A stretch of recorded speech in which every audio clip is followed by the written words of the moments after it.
want to start by thanking Ira Kirshner and the Rothberg International School and the University for hosting this event. And of course, thank you to Sami Awad and Rabbi Yehuda HaKohen for speaking today. I'll begin by introducing our speakers. Sami Awad is the Executive Director of the Holy Land Trust, a Bethlehem-based organization that trains Palestinians in nonviolent resistance to the occupation. Born in the United States to Palestinian refugees, he holds a master's in international relations from the American University in Washington, D.C., and an undergraduate degree from the University of Kansas. Since his return to Bethlehem and the establishment of HLT, Sami has been actively promoting nonviolence, healing, and transformational work on the ground.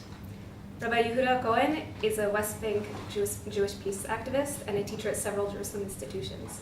As a leader in the alternative action movement, he organizes grassroots dialogue sessions for Palestinian and Israeli activists, seeking to transcend competing one-sided narratives in favor of more scientific analysis of the factors forcing both peoples into conflict. And I would like to invite Sami Awad to tell his own story. Okay, so good evening, everyone. It's wonderful to be with you tonight. So my name is Sami Awad. I live in Bethlehem, and I begin my story by, kind of jokingly saying, when it comes to sharing our stories, Palestinians and Israelis, I say sometimes have the same opening line, and the opening line is in 1948. And then the stories kind of change a little bit. So my story is my father's family is from Jerusalem. And in 1948, as a result of the war, my grandfather was killed in the war. And my father's family, my grandmother and 7 children, became refugees and moved into Bethlehem. But many times when we share the story from that line, for me, it seems that it feeds into a narrative that many people believe about this land, that this land has always been embedded in conflict and war and violence. And then some people even claiming that the fighting we have now even goes back thousands of years ago, even to the time of Abraham's kids, Ishmael and Isaac, and somehow some genetic mutation happened and where we wake up every day just wanting to fight each other. But sometimes it's also very important to remember the days of peace that existed in this land. Days where Jews, Christians, and Muslims actually lived as good neighbors with each other. And that is part of our history as well. And so I think part of the work that we are trying to do as an organization is to really ask that question. What does it mean to live in peace and justice and equality together in this land? As a Palestinian, I grew up under what we as Palestinians look and define as occupation, because for us we lived and continue to live to a certain extent under the rule of the Israeli military, where basic freedoms are denied for us, where movement, access to resources is limited to us. For me to come to Jerusalem, I cannot do that without having a special permit issued by the Israeli military that gives me access to come to Jerusalem. For me to travel, even as an American citizen, I cannot travel from Ben Gurion. I have to travel from Jordan when I need to leave the country and come into the country. And so we live under a lot of restrictions. And when I was growing up, these restrictions were more, because the Israeli military was fully present in our towns and our villages and our communities. You might be surprised that before 1993, we didn't even have checkpoints. You hear about checkpoints. The wall and the security fences weren't even built, again, because the Israeli military was fully present.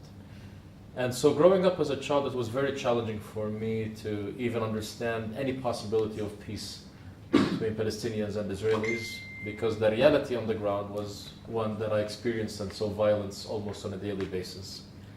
But I grew up in a family that has always been committed to nonviolent activism.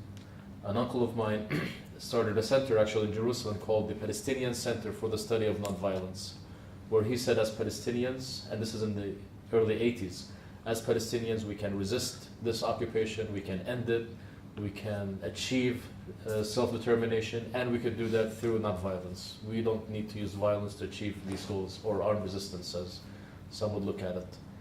And so from that young age, I began to be active. My first demonstration that I participated in, I was 12 years old, which was actually planting trees in a land that was threatened to be confiscated by settlers. And at the end, they took the land, and the settlement was built. But that was sort of the movement that we had. And a big part of the reason why we were protesting this, because one of the dreams that we grew up in as Palestinians, and many people still actually believe in it and think of it as the solution to the conflict, is what's known as the two-state solution. One state called Palestine, one state called Israel, and the promise was that these two states will live as neighbors happily ever after. And so I grew up in the resistance of the occupation to establish our state. I started an organization, Whole Land Trust, and our aim was to resist the occupation to establish our state. Even after the Oslo peace process failed, we engaged in nonviolent resistance. We resisted checkpoints, we resisted roadblocks, we resisted settlements and settlers for the sake of establishing a state. But more recently, I guess I can say we began to ask different questions. And one question is, what does real peace in this land look like? What does a real expression of justice in this land look like? For us as Palestinians, we consider it as a great compromise when we were getting ready to give up 80% of the land, which has now become the state of Israel, politically speaking, for the sake of only taking 20%. But to really begin to understand that, yes, as a Palestinian and coming even from a Christian background, there is a deep, sacred, rooted connectedness to the entire land. And that has made us look into how can we really engage in peace work that's really distinct from what the politicians and especially the secular political elite, Western-style elites, were trying to impose on us in the Oslo peace process. For us, our work as an organization, we actually say we are a non-political organization. We are not endorsing or trying to promote any political solution to the conflict. We know eventually there has to be a political framework because we live in nation-state structures that's how we function in today's world. But for us, we're asking more the question of what is the foundation that is needed for the right political solution to be established on. Many people hear about the one-state solution, the two-state solutions. You might not be aware, but there are actually 23 different solutions out there, all researched, all studies, and books written about them. And we say, will these solutions work if we don't even recognize each other, if we don't acknowledge the historic claims that we all have in this land and to this land, if we don't really appreciate the love that we have to this land as Jews, Christians, and Muslims, if we don't see a real desire to have a future in this land, these are the questions that we are asking. So our 3 levels of engagement to reach that foundation are, the first thing is a full commitment to nonviolence. We believe in nonviolence. We believe that violence is not the answer, and using violence will not resolve anybody, will not help anybody. So we do training and workshops and activism in nonviolence. And when we say now ending the occupation, it's not just as a political action. It's not for the establishment of the state. For us, nonviolence is more, I guess if I want to compare it, you guys know Gandhi? You've heard about Gandhi? Okay, so Gandhi was a nonviolent liberation movement to end the colonialist rule over India. The sort of other spectrum of nonviolence is Martin Luther King, who probably you know very well as well. Martin Luther King was not about achieving a liberation of a nation state for the African Americans. It was about civil equal rights, similar to the South African model. So I guess our shift has shifted from a nonviolent movement that used to be more like Gandhi ending colonialism, Israeli colonialism of the West Bank and Gaza, more into a Kingian approach of nonviolence, which is how can we struggle for civil equal rights in this land, despite whatever political solution we come up with together. The second important component of our work is what we define as healing. And what we see as one of the key issues that create mistrust between the communities of this land is the traumas that we have all inherited from our experiences, and not necessarily the experiences that we've had together. So for me as a Palestinian to look into the Holocaust, and not just the Holocaust, but hundreds and thousands of years of discrimination, marginalization, demonizing of Jewish communities around the world, and how that shapes a lot of Jews and how they perceive others. And we know this, trauma is inherited. Traumatized communities live in a certain way where it is about how do we preserve ourselves, how do we isolate ourselves, how do we not trust anybody, because the moment we trusted them, look what happened to us. And so a big part of our work is how do we address this trauma that I think both communities have. And I'm not in any way comparing our experiences, but I think both communities have what I would refer to as the existential threat. We both feel our existence will cease to be if we don't do something about this. And when we look into the peace process, I look into the Oslo peace process specifically, I look at it as a process where both sides were motivated by fear of the other to try to negotiate a deal. Let's make a deal with them that they promise in it that they will not kill us or they will not destroy us. But it wasn't about rights and justice and equality. It was more about separation and segregation, so we can maintain our self, our positions, what we have achieved, what we had not achieved and have the potential to achieve. So a lot of the work we do is in the field of trauma and looking into spiritual and religious and psychological understandings of this. The third component of our work is what I would refer to as transformation. And transformation means how can we develop a leadership that can really build a vision for the future that honors the past, respects the past, learns from the past, but is not motivated by the past violence that we have created towards each other. And it's a methodology we use called nonlinear thinking, which is about really making our decisions for the future, based on the future, not based on the past of the conflict. And so our work is in Bethlehem, and we work with all the communities of this land. Part of what we have done is, at least in our mind, even though physically to cross the green line I need to have a permit, but the consciousness that we have is that this green line that everybody talks about really means absolutely nothing to any of us.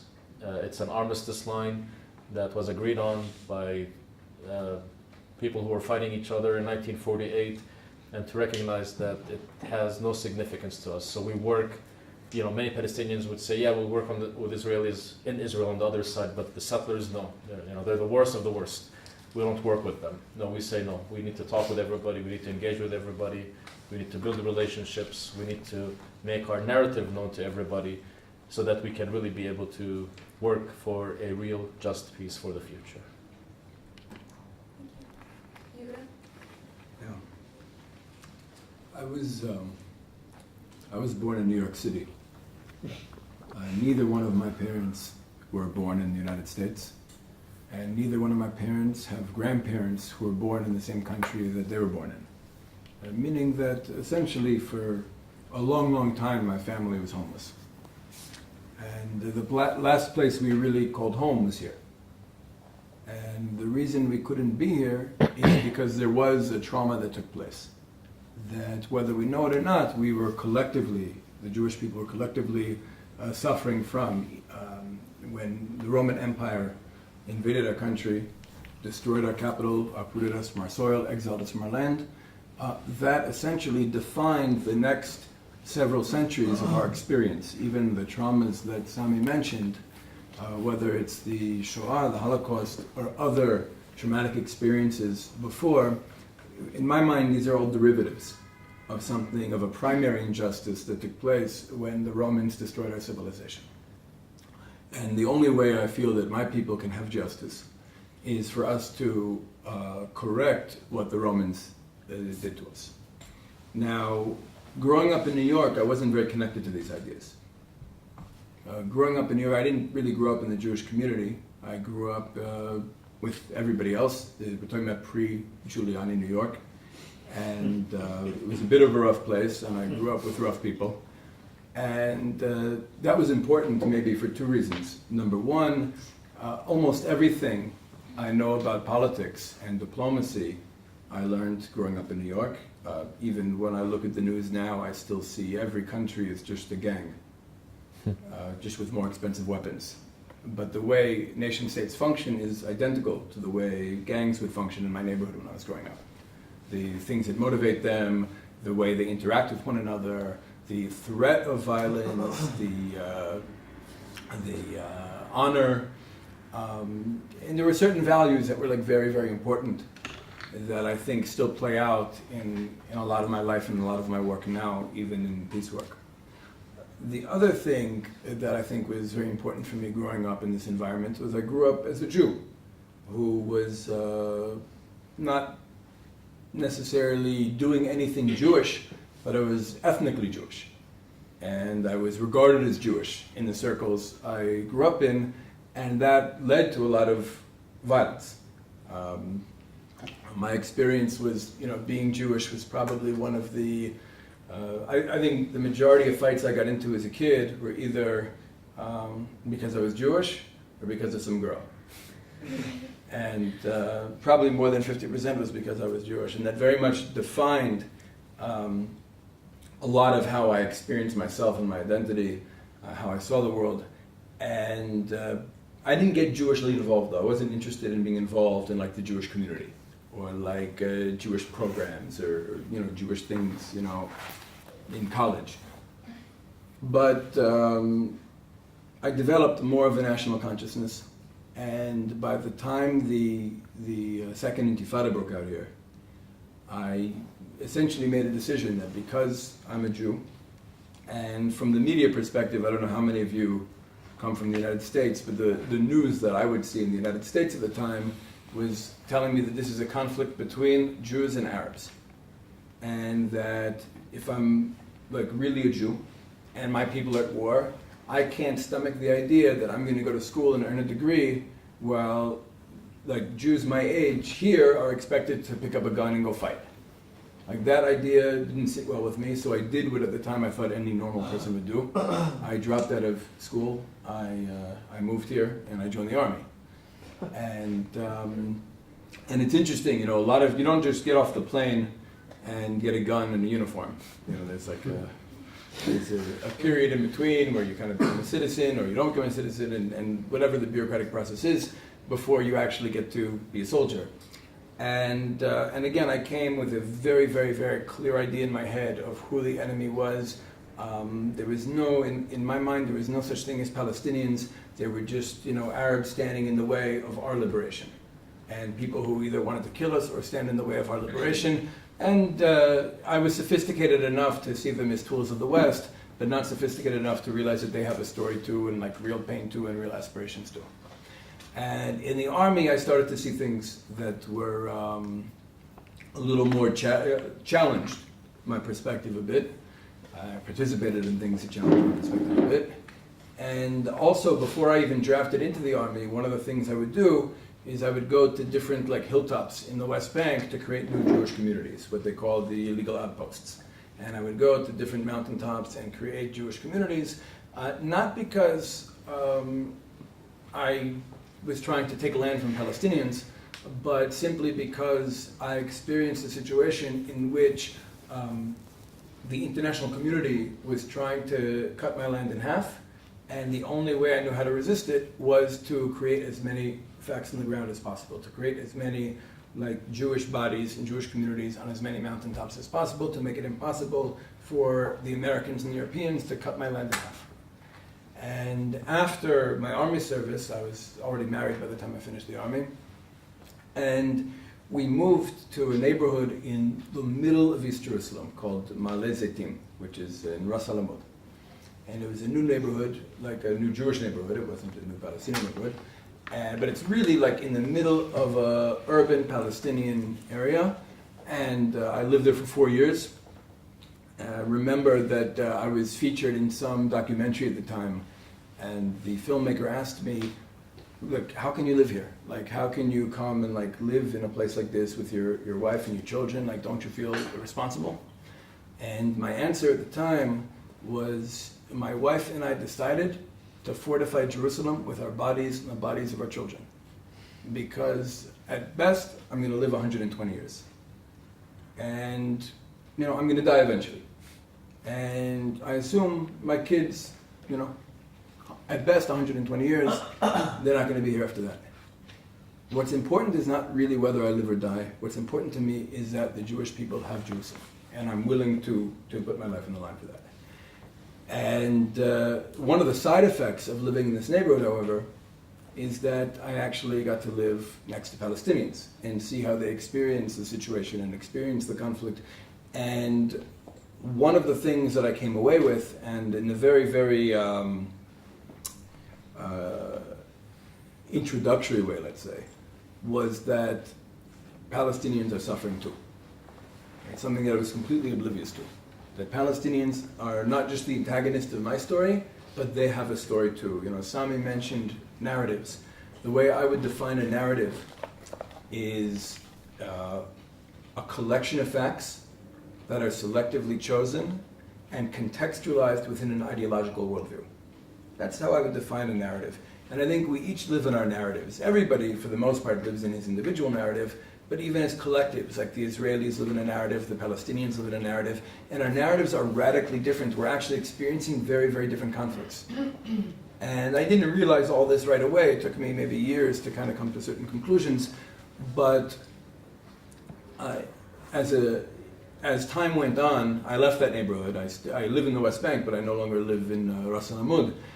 And a lot of my work now is peace work, bringing Jews and Palestinians who live in close proximity to one another together, specifically the more radical Jews and the more radical Palestinians, and we can discuss why specifically those people. But the formula in terms of the peace work that we do is to try to create a bigger narrative that's inclusive enough to encompass both ostensibly rival narratives. Meaning that my story and Sami's story don't necessarily have to be in conflict, and we could actually, instead of him being the antagonist in my story and me being the antagonist in his story, we could actually become co-protagonists in the same bigger story. Because there really is a bigger story taking place that includes both of our smaller stories. And I believe that one of the major obstacles to peace right now is that both sides are afraid of the story of the other. We're afraid to engage the story of the other because we think that the other story delegitimizes our story. And if we're able to create the space for both stories to be true, then we can figure out how we can live in this land together and create a situation where we both feel that we've achieved our aspirations. Now, I'm still coming at this from the perspective of Jewish liberation. Like, I still believe that the only way my people will achieve justice and liberation is to correct what the Romans did to us. And I look at Zionism within that context as well. I think, Zionism is interesting depending on your narrative. One could look at Zionism as an indigenous people's liberation movement, and they might be correct. And one could look at Zionism as a colonial project, and they might be correct. It really depends on the facts that you choose to incorporate into your narrative. And there's several facts to support both claims. I would argue that the Jewish people are unique in history, and that there's no other example I could think of an ancient people that was destroyed and scattered throughout the world that actually managed to reunite in their historic homeland 2,000 years later and try to rebuild their civilization. I can't think of any examples. If anybody here can think of any examples, I'm happy to hear. But because we're unique in history, we don't fit into the familiar boxes. And it's true that we're deeply connected to this land. And it's true that Zionism was attempting to achieve Jewish liberation. But it's also true that a lot of the methodology that was used was colonial methodology. And I think we're at a stage now, I would say that Zionism is probably one of the most successful revolutionary movements in human history.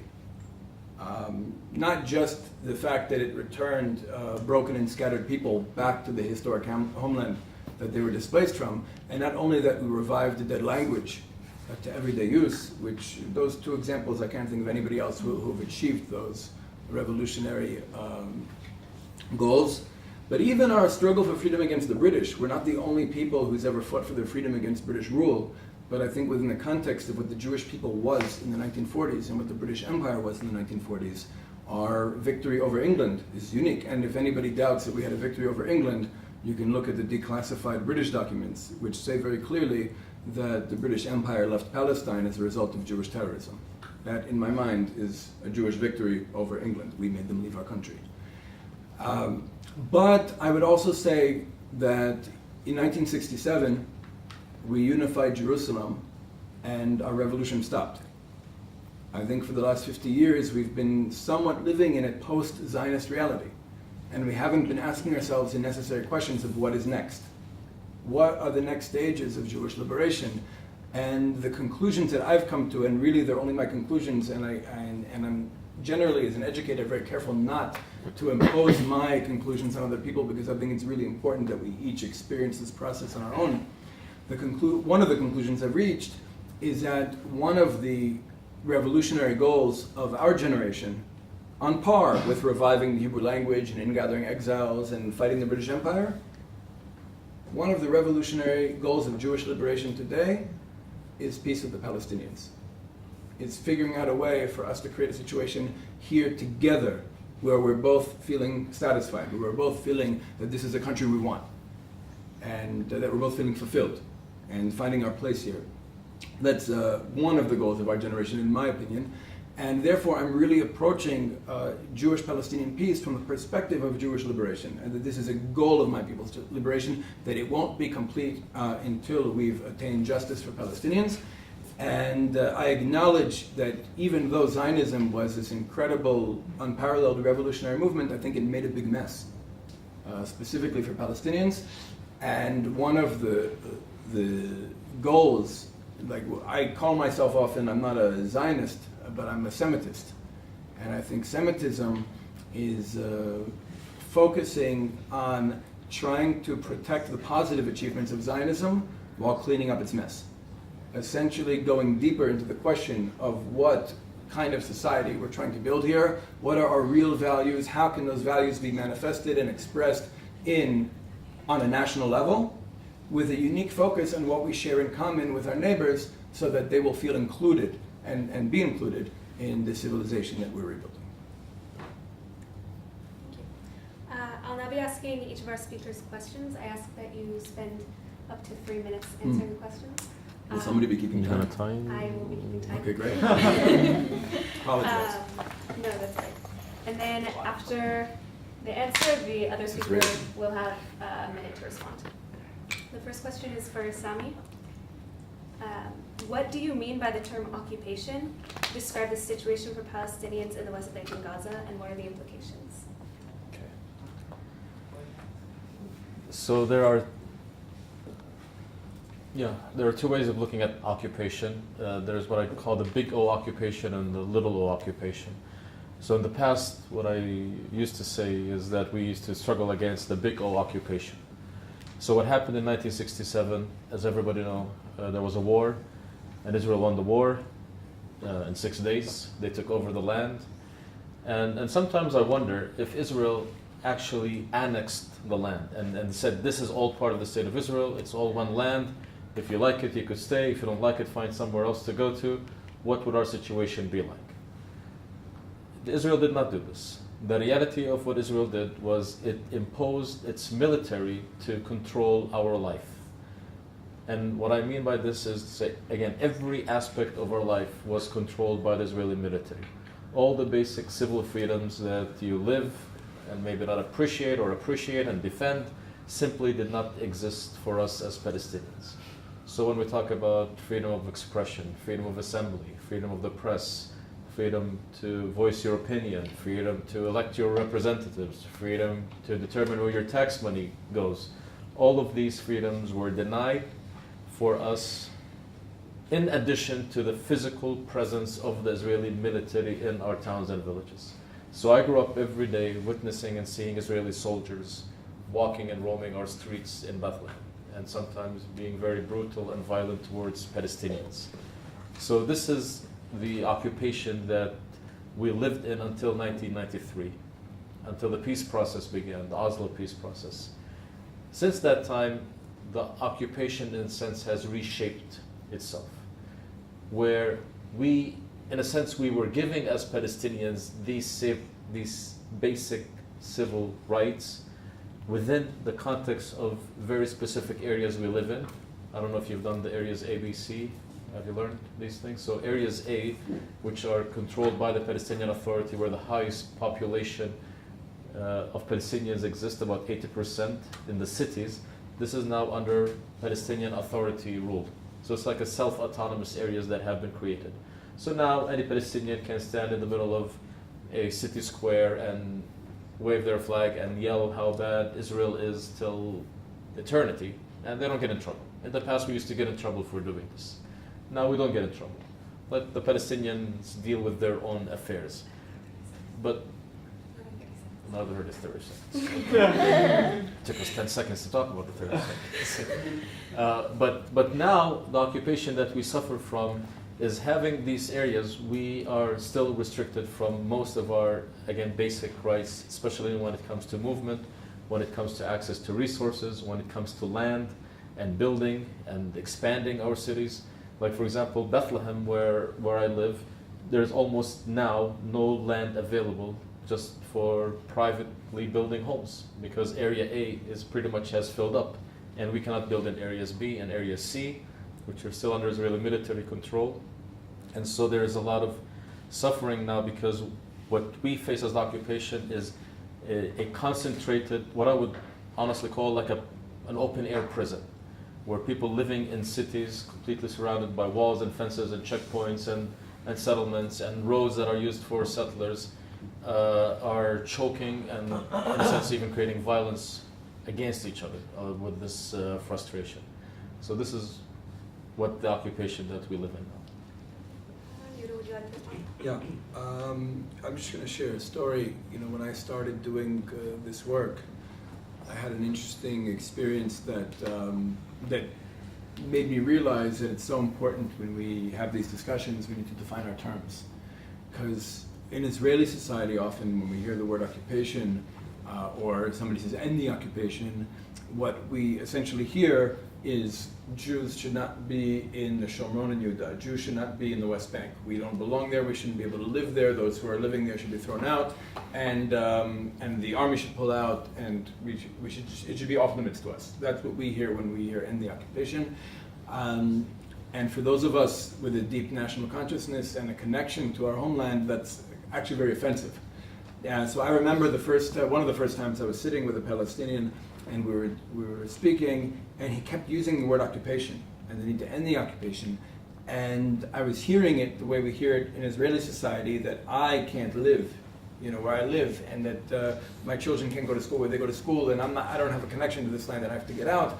And I was getting upset. And before any violence erupted, I said to him, do me a favor, define that term for me. Like, when you say occupation, what do you mean? And he spoke about checkpoints and walls and restrictions on freedom of movement, and the fact that Palestinians are living under a military bureaucracy that controls almost every aspect of their lives without giving them the ability to influence any of the structures they live under. And I agreed with everything he said. We have to end that. And I asked him, can I live? We were sitting in Yehuda, in Judea, near Gush Etzion. I said, can I live here? Can I live in Hebron? Can I live in Efrat? He said, yeah, no problem. As long as the system is different, as long as I don't have this military bureaucracy controlling my life, you can live wherever you want. So can I live in Bethlehem? Why not? Can I live in Shechem? Can I live in Ramallah? Of course. Meaning that what I was learning was that we can completely end the occupation as he's experiencing it without disenfranchising the Jews, without forcing the Jews to be uprooted and to be separated from the country we've been trying to come back to for so long. The next question is for Yehuda. What exactly does alternative peace activism mean, and how does alternative peace activism differ from regular peace activism? Oh, that's a good question.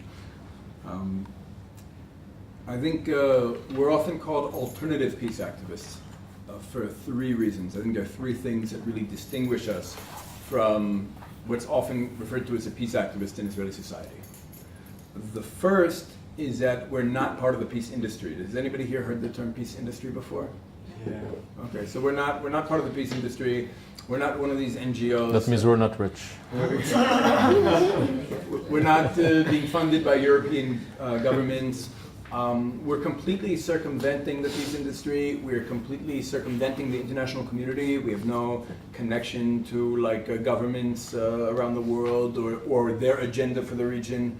And we're completely circumventing the two-state solution. We are already looking at the two-state solution as something that was a mistake, that failed, that should have failed, and now we have to move forward without being trapped in it.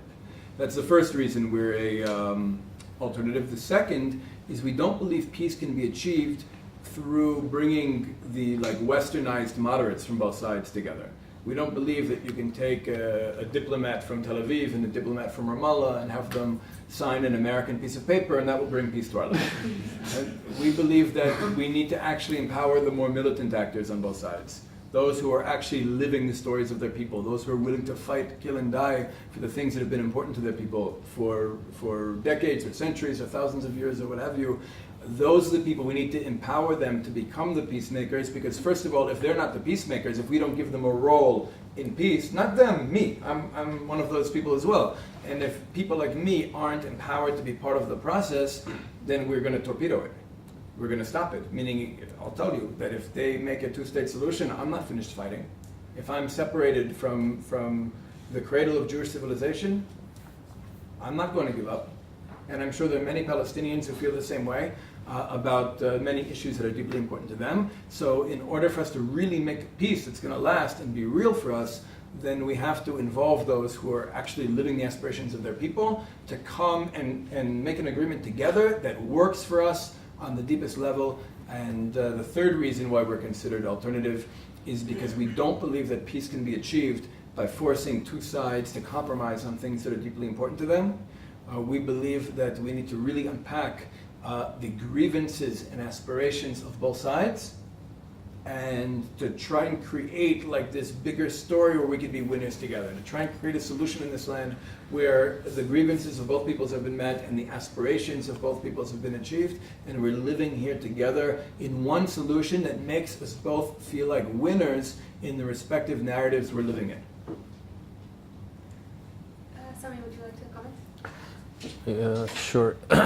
I mean, for us, we're not part of Alternative Peace. I run a different organization, also as poor as you.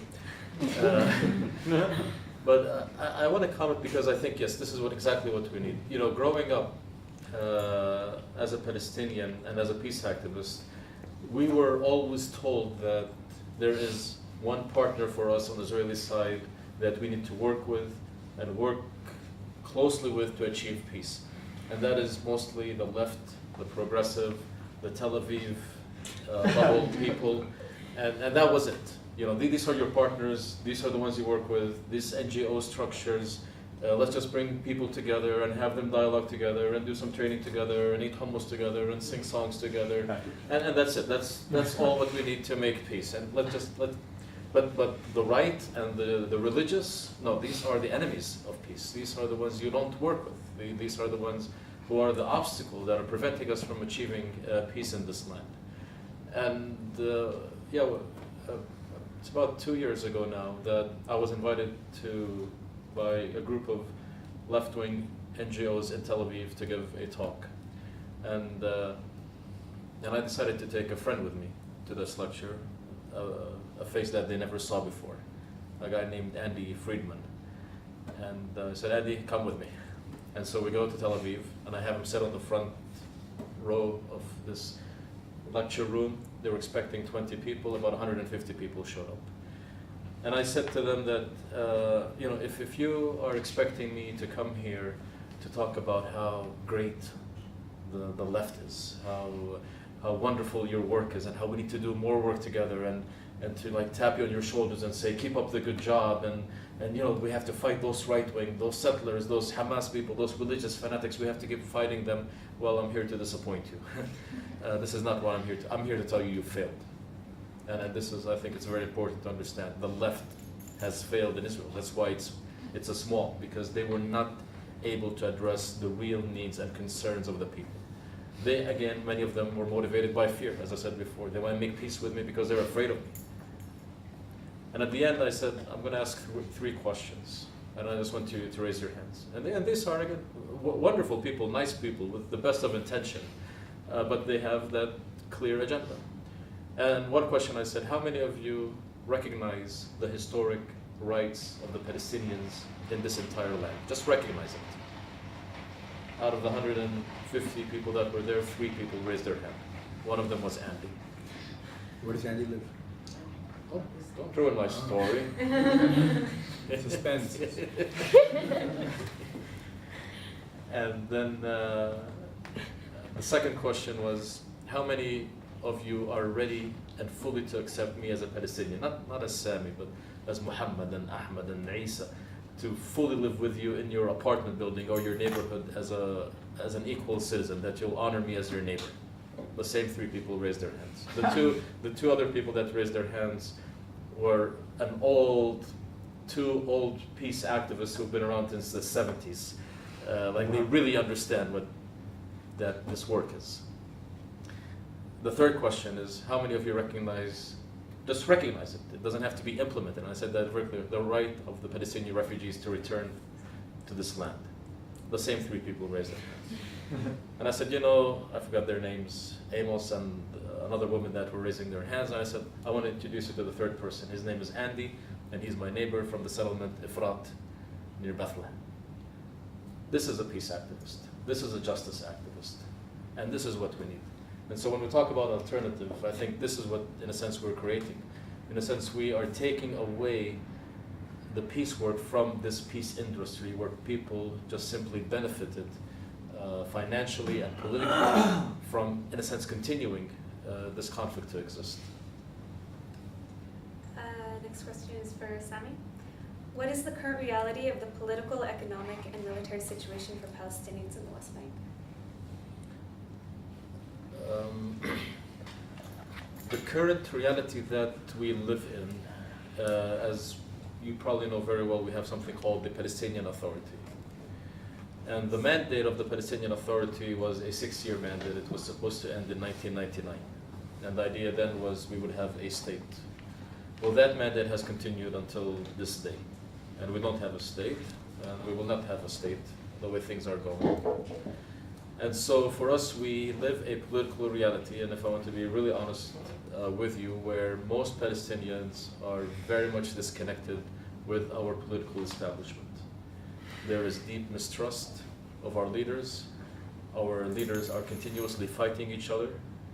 You probably know groups like Hamas and Fatah who don't trust each other, who argue with each other and fight each other and kill each other for maintaining and keeping political power in whatever they have achieved so far for their own individual and collective party needs. And I think most Palestinians are really tired and sick of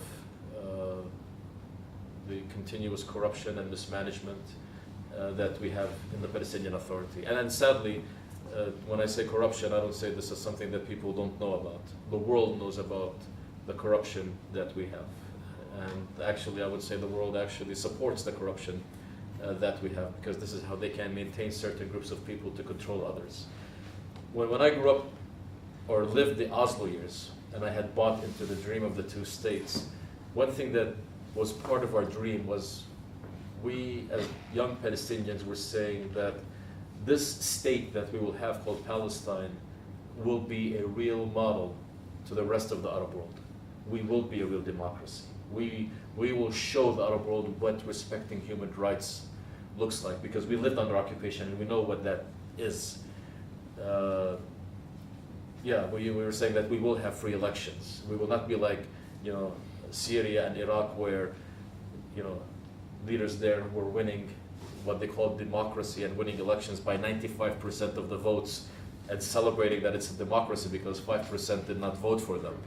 And who knows whatever happened to that 5% if they ever found them. And so we thought we will be the model to the world of what democracy looks like, especially the Arab world. The reality was what was created for us was exactly similar to what the rest of the Arab world has. And this is what we have. One party rules, another party argues with it and fights each other, and they're all fighting for power over this little entity. Economically, we also have, same as politics, we have the economic elitism. We have the rich getting richer and the poor getting poorer. We have high unemployment rates. Bethlehem actually is the highest rate of unemployment in all the Palestinian cities in the West Bank and Gaza, second after Rafah in Gaza. So even Gaza City has a higher employment rate than Bethlehem. And so we hover around 30% unemployment, and it's an economic disaster that we experience. Security-wise, and I guess we refer to the Israeli security when it comes to this, as we said before, the Israeli military continues to control our lives. It's interesting because, in a sense, the occupation shifted from what we call direct military occupation to border occupation, where the Israeli military now just, instead of having hundreds of soldiers in Bethlehem, instead of paying for the salaries of all the civil workers like the Israeli government and military used to do before the peace process began, now you have 3 or 4 checkpoints, 5 to 7 soldiers at each checkpoint, and they could shut Bethlehem like this. And so this is, again, what the military experience we have.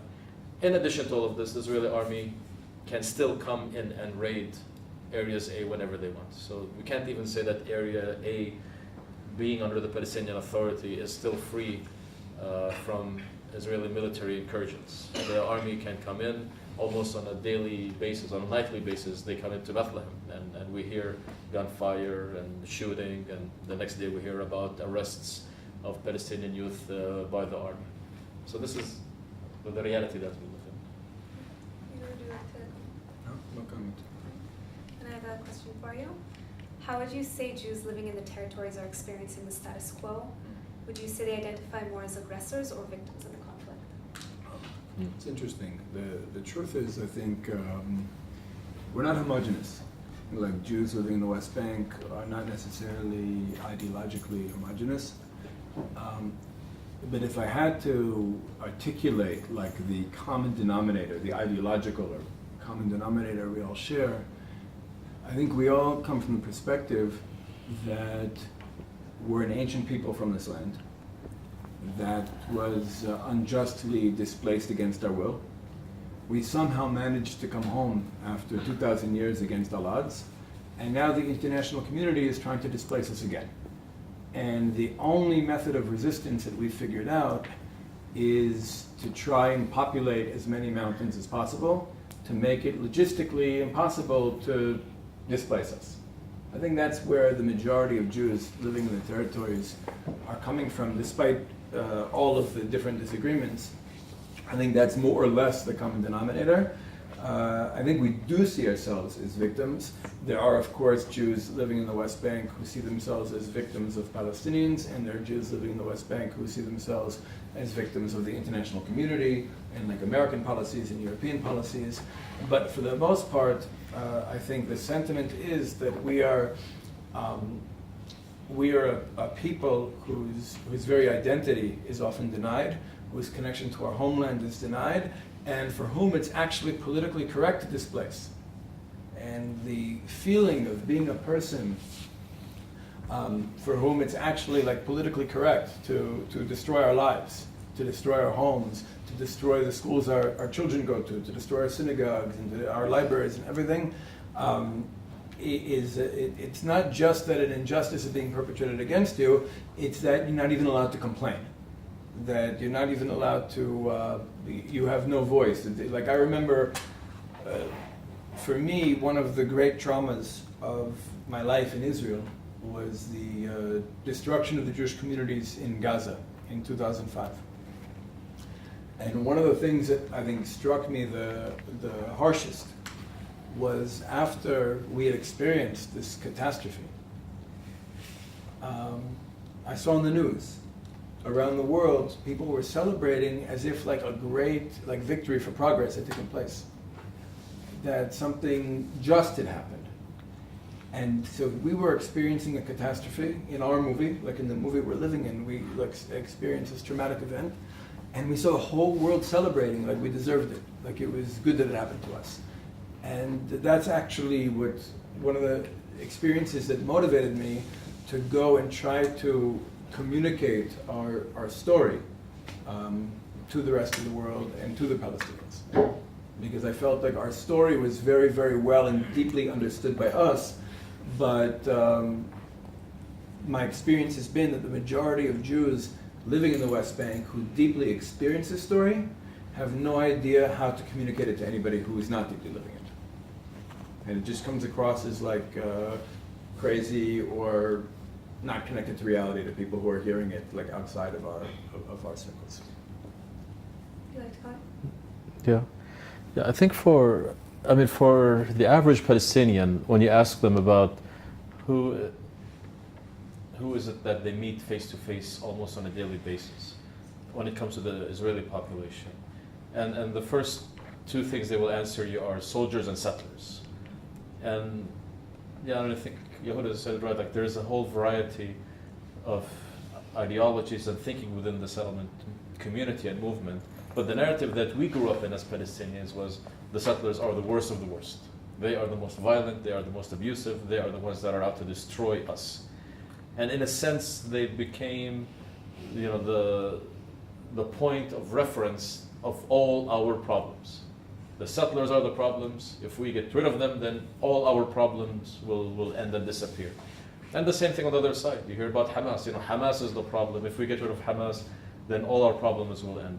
And that mindset that says there's always somebody out there who's the problem, well, as soon as that group ends, we will find somebody else to blame why things are not moving forward. And I think part of our learning is this, in a sense, this new narrative or a paradigm shift in our thinking is to really look closely at maybe even to the level of individuals and ask who are they? What is their story? Like for me as a Palestinian, I never knew that, for example, I think 80% of Jewish religious historic sites exist in Judea and Samaria. Something like this, a high number of that history is there. Because again, I grew up in just this as a political conflict, nation states fighting each other. And for me to learn that, yeah, it is my responsibility to actually honor and respect and protect that tradition that is part of this land. And to recognize, even as a Christian, I grew up in Bethlehem. And Bethlehem, yeah, it's a Christian city, but my whole identity was defined as a Palestinian Christian around the city of Bethlehem. Well, Jesus was born in Bethlehem, and what did he do there? Nothing. 2 years after that, he ran away, and he never came back. And so where is my deep Christian roots? And they are in the Galilee. They are in Nazareth. They are in Jerusalem. And so for me, this idea that we have to really begin to honor and respect our traditions and our roots in this land. And then to recognize that like somebody like Yehuda and Andy and others who actually are ready to talk with me and really have a serious talk about peace and how can we really create peace and justice in this land together. Those are closer to me as friends than people in Tel Aviv. As I said before, we were told that the other side is the ones you talk to, these you don't talk to. Well, this is part of the change that we need to work on. Sami, a little earlier you spoke a bit about the Palestinian Authority. Could you explain more about the roles and responsibilities of the PA in Palestinian life?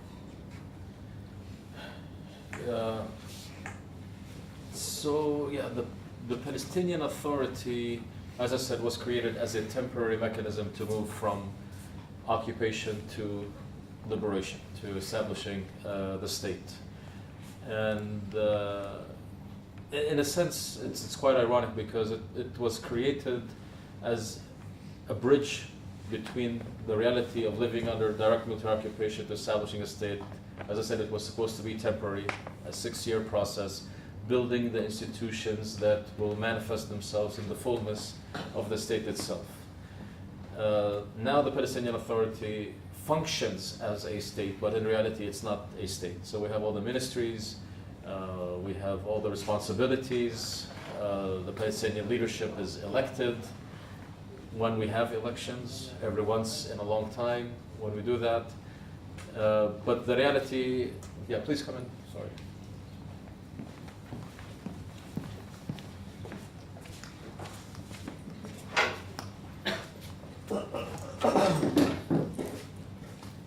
But if I want to be cynical, I would actually label the Palestinian Authority or the Palestinian government as the biggest NGO in the world. Do you know what NGO is? It's a government that functions as a non-governmental organization. Because as a non-governmental organization like ourselves, we are fully dependent on aid for our survival, and aid is always restricted. And this is what the Palestinian Authority is. They are fully dependent on international donations and aid for their survival. And if the Western world does not give them money, they cannot survive. And so, in a sense, they become trapped to the agendas of the West. Whatever the Americans want, whatever the Europeans want, because they hold the money, they determine how the Palestinian Authority functions and what they do and how they act. And so, I mean, in a sense, I could say it's a joke, what we live in. They act as if they are an independent state. They have the luxuries. They enjoy going to major conferences and getting the red carpet treatment when they travel around, getting some sort of recognition in the UN as if it changed the reality on the ground. And we keep going to the UN year after year, getting resolution after resolution, files of papers filled in UN closets about the Palestinians. But the reality on the ground has not changed at all. The life of the Palestinian is much more difficult than before. Sometimes we even say that the Palestinian Authority was even created as a buffer zone between us and the Israeli military. Sometimes we feel the Palestinian Authority is more restrictive on us as Palestinians in our attempts to end occupation than the Israeli military, or at least they become a middle way, like a buffer zone between us and them.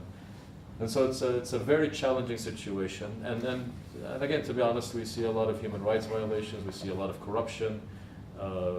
We see even in elections. We just had municipal elections recently, and it was quite disturbing to see how certain parties function in these elections to make sure that certain candidates don't run in the elections, or certain candidates make sure that they win in these elections. And this is at the level of the municipalities, not even legislation, which we haven't had in 11 years now, who knows how long. We're supposed to have it every 4 years, and we haven't even had those.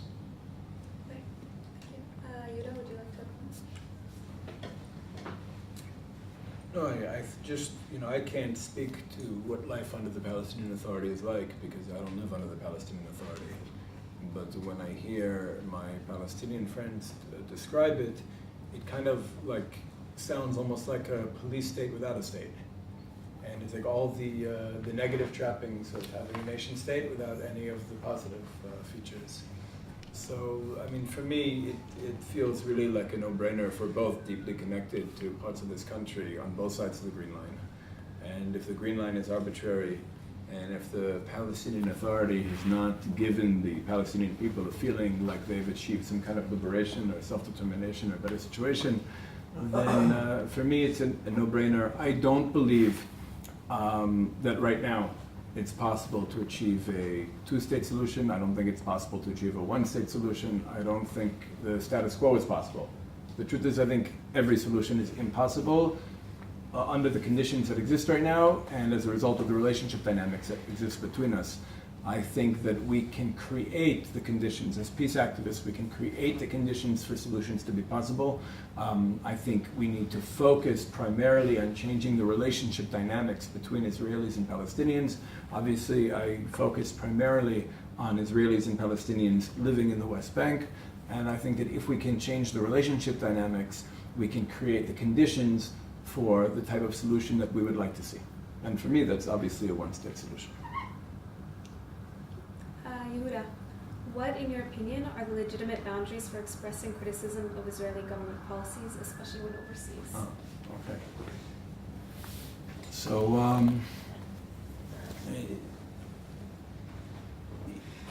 I feel that this maybe relates more to some of, most people here are on university campuses in North America, or are you coming from all over the world? The world.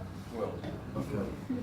So, one of my experience just traveling, I get the The sense- non-Americans said the world, just so you know, the ones that you heard. The non-Americans said the world. Everybody else is quiet. So I've done a lot of traveling over the years. So as Sami, most of my travels are in the United States and Canada. And I've gone to a lot of university campuses, spoken in a lot of places. And one of the things I've noticed is that in the pro-Israel community, what they call like the Hasbara community, for those who are familiar, there seems to be this very like G-rated understanding of Israel and Israeli history that it's not just the truth is, because I do engage a lot with people in the BDS movement and the Students for Justice in Palestine and Jewish Voice for Peace, and what kind of frustrates me more than anything else, when I have these experiences, I think that not only is what people in the BDS movement saying often more true than what people in the Hasbara community are saying, but it's also a better story. It's that it's more of a grown-up story, and it's sometimes it's often, the truth is they often lack nuance as well. Both sides I think lack nuance, and I think that there is a challenge with being able to kind of see. I think one of the problems is right now we're all relating to the other. We're superimposing identities and motivations and ideologies on the other in our story, which are different from how the other experiences himself. And this is happening in both directions. I think that this is really one of the barriers to being able to engage one another, is we're just living in completely different stories and we can't legitimize the other story. And we see the conflict completely different. And it feels almost as if the pro-Israel community is kind of psychologically in this battle against pro-Palestinian forces to prove that Israel's the good guy and the Palestinians are the bad guy. Like that seems to be like the game that's being played. Like both sides want to prove that they're the good guy, and they're fighting over the middle ground, which are the students who are just unengaged and don't care. And they're both trying to convince like the higher percentage of unengaged, apathetic students that their side is right and their side are the good guys according to a G-rated understanding, a very immature and like kind of infantile understanding of like what good and evil are. And I think the reality is much more nuanced, and we need to understand that we're both telling very, very true stories, especially when we speak about ourselves. I think where we both get into trouble is when we speak about the other. So I personally, right now, and this might change, I think a lot of things for me, I don't know about you or other people here, but I actually kind of experience myself as very kind of almost ideologically dynamic. Like I think I evolve, I learn things, I have experiences, I read things, I meet people, I have discussions. I'm open, I let new ideas in. And as a result, my ideas today might be a little different from my ideas 3 years ago, and my ideas 3 years from now might be different from where I'm at now. And there's certain constants, there's certain things that I don't compromise on, certain things, I have a base obviously, and there are things that are deeply important to me, but I give myself room to grow, and I encourage everybody here to really give themselves room to grow, because we learn new things, and that's part of what we're doing in this world. We're growing, we're like becoming. That's what we're here for. And so where I'm at right now on this question is I'm okay criticizing Israeli government policies. I think a lot of the Hasbara industry is kind of really focused on defending Israeli government policies. I don't know any other campus movements that do this, like that they're like just defending the policies of a specific nation state. I'm willing to criticize Israeli government policies because I think some policies are wrong and those policies should be challenged, and that's how we progress. In fact, it's a very Jewish idea. Like there's a concept of tochacha, like rebuke. When somebody tells me something that I'm doing wrong or something that I should try to fix or change within myself, I think the healthiest, most Jewish response is to actually ask myself, is that true? Like, am I doing that? And even if I'm not doing it, why does somebody think I am? Am I behaving in a way that leads somebody to believe that I'm something other than what I should be? And I think on a national level, we could do the same. We could actually listen to the criticisms of Israel and ask the things that we're being accused of. First of all, are they true? Are they not true? Somewhere in the middle, maybe. And is this the way a Jewish state should behave? For me, that's a really important question. What makes a state Jewish? Is it a demographic majority? Is it a European-style nation state with a bunch of Jewish decorations? Or is it a state that expresses the values of the Jewish people in a very, very, very deep way? And that includes, how does the Jewish healthcare system work? How does the Jewish banking system work? There are banks all over the Middle East that don't charge interest. Why do banks in the state of Israel charge interest if that goes against our people's values? What is the ideal role of a non-Jew in a Jewish society? Meaning, Sami spoke before about this state of mind a lot of Jews have found ourselves in, where we really divided the world. Because of our experiences, especially Ashkenazim, who had real traumatic experiences, we divided the world between Jew and Gentile. And the Gentiles are the bad guys. But if you look at our history, anytime we've had power here in this land, there are many, many more categories of human beings. There's what we'd call, a Ger Toshav, or B'nai Noach, there's Amalek, and there's different kinds of, there's Jews, there's Kohanim, there's Levi'im, there's different categories of people, and I think we have to ask ourselves, from a Jewish perspective, what is the ideal role of a non-Jew in a Jewish society? How can we include non-Jews in the civilization we're building in a positive way? And when we hear the criticisms that we hear, especially abroad, I think the healthiest reaction we could have is to actually ask ourselves what might be true about this criticism and what needs to change about the way our state is functioning in order to be the state that we want to be building, as opposed to just where we happen to be right now. Do you have anything to Cool. add? Sami, how do you see the situation evolving, and what, in your opinion, are the necessary steps to resolve the conflict? Well, I guess how do I see the situation evolving? It's not how I want to, but how I see it. I see it, to be honest, I see it more and more moving into what I would define as an apartheid system, where Palestinians living in these little self-controlled autonomous areas are very similar to how the Bandustans in South Africa were living, where overall there's a system of control of everything that goes in and out of them, and control over the resources, and especially water issues, and how much access Palestinians have. And first thing, I don't see Israel ever pulling out from the West Bank. And this is politically, religiously, whatever you want to name it, it is going to always be there. And at the same time, I don't see the current Israeli government, politically speaking now, in any way pushing for or moving towards the two-state solution. And I think you said the word status quo. I actually think that most of the leadership on both sides, Palestinian and Israeli, are very much satisfied with the status quo. In the past we used to hear these politicians talk about the urgency. We need to reach a solution. It's an urgent matter. Nobody talks about the urgency anymore. The Palestinian Authority is quite satisfied with maintaining political and economic power over the people because they benefit a lot from that. And as far as the Israeli government, they don't have to deal with the settlers in a solution where they have to take them out of their homes and deal with a conflict that's going to arise. And actually, more settlements continue to be built, and they're fine with this. Nobody is opposing anything. So the status quo is actually fine. And I think, if I want to say what it looks like, if we don't create a change, this status quo will turn into an apartheid system. The Palestinians can call it whatever they want, but it will not be in any way the full recognition of the rights of the people in this land. What needs to change? As I said before, it's a whole paradigm shift in how we see this conflict and look at this conflict. We need voices that have been marginalized from the political process to be included as equal in any future process. And specifically, we talk about the religious voice. Religion is key. Religion is important. Faith is important. Connection to the land is very important.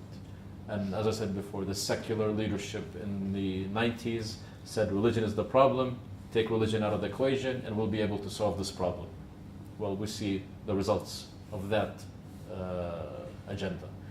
And so for me, I look into bringing those marginalized voices, whatever they were, into the conversation again becomes key. The full recognition of the rights of the peoples in this land is key. You know, like as a Palestinian, I honestly say, this whole thing is mine. From the north to the south, from the sea to the river. And this in no way negates Yehuda's right to claim this whole thing as his, from the north to the south, from the sea to the river. And instead of this being the point of conflict and contention and struggle, we actually say this is the point of honesty and truth and transparency, that we can really now begin working for peace in this land. And this is for me the only hope that we have to move forward. Yehuda, do you have anything to add? It depends. If I'm not getting the same question, then I'll add. If I am getting the same question, then I'll just answer. Same question. Then I'll just start from scratch. How do I see? Repeat the question, please. I'm sorry. How do you see the situation evolving, and what, in your opinion, are the necessary steps to resolve the conflict? Oh, okay. So I think there are three obstacles to peace.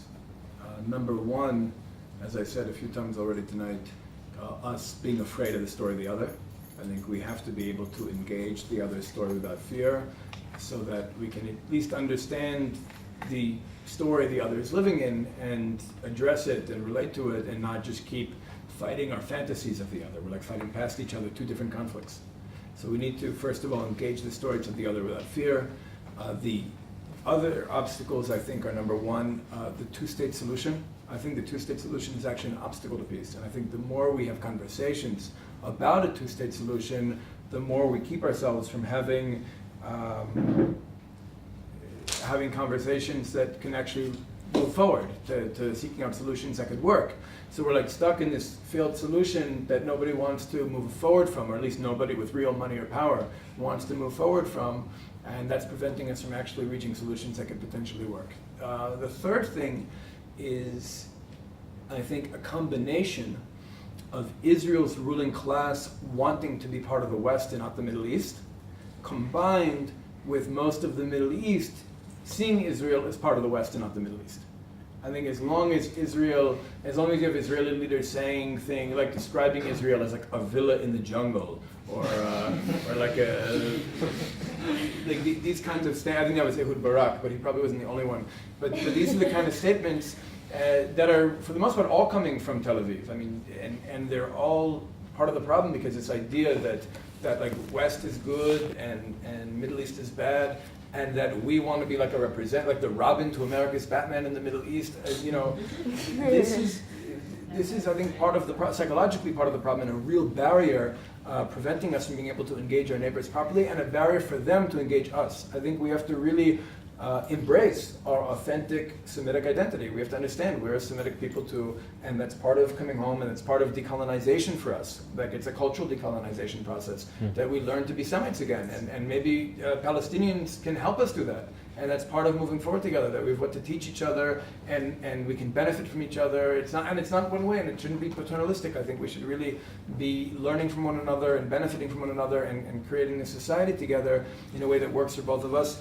In terms of now practically moving forward, I don't want to, first of all, outline a peace plan, because I think that peace plans are dangerous.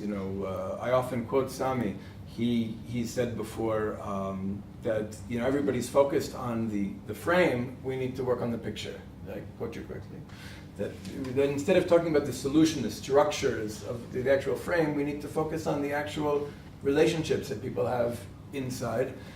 But I do think right now we have a situation where we don't really trust each other, we don't really like each other, we don't really want to live together, and there's a lot of pain on both sides, there's a lot of trauma on both sides, and I think trust-building measures are necessary.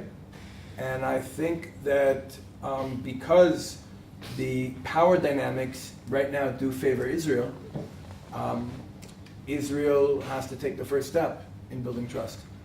And And in my opinion, this would require us to make a gesture, a big gesture, that would convince Palestinians that we're actually serious and something is changing and we can have a new conversation. In my opinion, that gesture would be taking down the wall.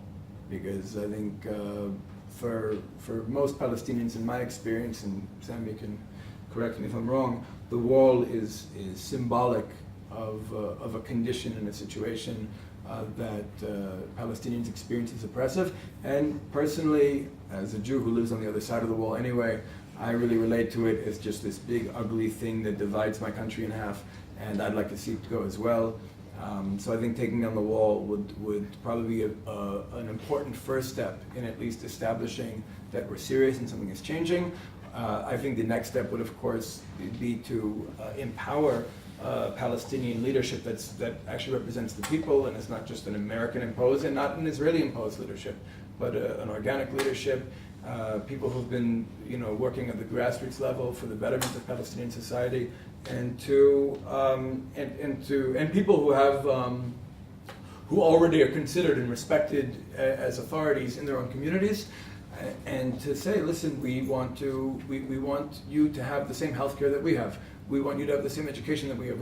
We want to slowly but surely create a situation where there is real equality, that you are living in this country as equal citizens in a democratic society. And for me, that of course includes Gaza. I think that Gaza needs to be part of the state we're talking about. I think there might need to be some kind of redistribution of wealth, resources. Could be financial incentives for Palestinians in Gaza to spread out into the Negev and participate in the economic boom taking place there. Could be something else. I think we need to rebuild the Jewish communities that were destroyed in Gaza. I think that we need to figure out, ultimately, every step of the way, how we're living together in this land in a way that's good for both of us, that actually addresses the grievances and aspirations of both peoples and makes us both feel like winners in the respective movies we're living in. I'd like to open it up now for questions. No questions.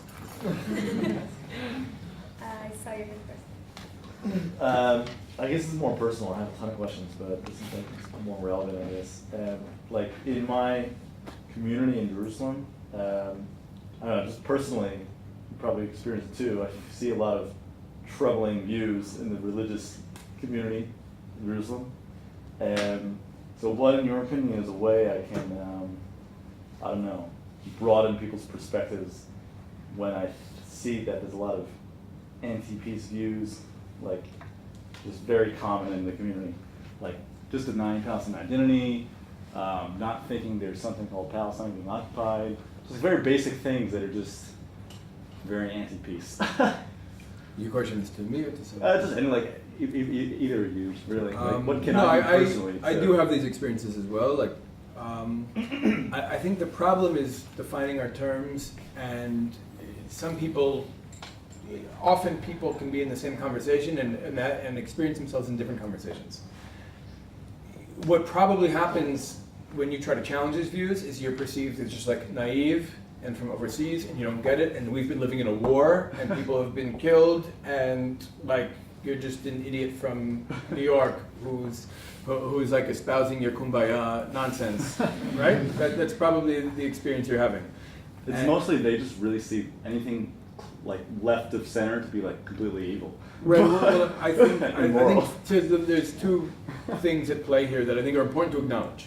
Number one, often the Jews you're speaking to have been living in an ethnic conflict for decades, and their experiences are shaped by that. You have to remember, when you speak to Jews or Palestinians here, they've been living in an ethnic conflict for roughly 100 years. I'd say the conflict really started in 1920. I think the British incited it, but that's a much longer conversation that we don't have time for. But we've been living, we have a lot of pain, we have a lot of mistrust, we have a lot of experiences that we think we understand. Maybe we misunderstand, because I don't think we understand what the other is doing and they don't understand what we're doing. But, so I think it's important, like when I have these conversations at least, I try to make it very clear where I'm coming from in terms of the issues that are important to them. Like, I don't support the division of this land. I don't support a two-state solution. I want to go back to Gaza. I want Jews to be able to live in the West Bank, not just in the places we live now, but also in Bethlehem. I want to be able to live in Jericho. I want to be able to live in Shechem. And I want Sami to be able to live in Yaffo or in Nazareth. Like, I think it's if you speak about peace, one of the problems is I think a lot of Jews, especially Jews who have, I don't like the terms right and left here, because I think Israel is a weird country when it comes to the political spectrum. Israel is the only country I know where the term right wing is synonymous with like the working class, and the left is synonymous with like the westernized ruling class. It's just weird, and I think that also like I personally, like, I think anywhere I travel I'm considered a leftist unless you're talking about Israeli politics, and then I'm on the right. So I think we're really talking about Jews who have like a deep national consciousness versus Jews who are more westernized often. And I think when you're speaking to Jews who have like a deep national consciousness, it's important to show that you do as well, that you're sensitive to these issues as well, and that you're not suggesting, when you talk about peace, or you're talking about recognizing Palestinian grievances or understanding their reality, you're not in any way trying to like retreat from Jewish liberation. You're not at all trying to disenfranchise the Jews, because that's how a lot of us do hear it. And I'd also suggest the solution is ultimately facilitating dialogue sessions where some of these Jews can actually meet Palestinians and vice versa. Because I think the most important way to overcome a lot of these misconceptions is personal experiences. Like, I think until some of these Jews meet some of these Palestinians, and until some of these Palestinians meet some of these Jews, they're going to just continue to live in their fantasy of who the other is.